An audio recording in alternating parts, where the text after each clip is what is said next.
করবো না শ্বশুরবাড়ি আমাইছে কাম টাম করে আর এমন একটা কাম দিছে আমার হরি হ্যাঁ আমার দিছে গাছ কাটবার দিকে এখন হরি ব্যাকেল না আমি তি ব্যাকেল এই জিনিস তো বুঝছি না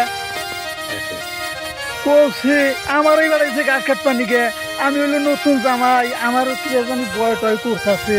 গাছ কাটা হামু না নাই কাটা হামু চিন্তা ভাবনা তো বাঁচি না যাই গে হরিজন পাড়াইছে যাই পাড়াইছে এটা ঠিক আছে একটা জাহা বাড়াইতো যাই করে গাছ বোঝাই করে কাটতাম করে গাছ কাটবার নিকে বাড়াইছে এই হরি এটা কাম করছে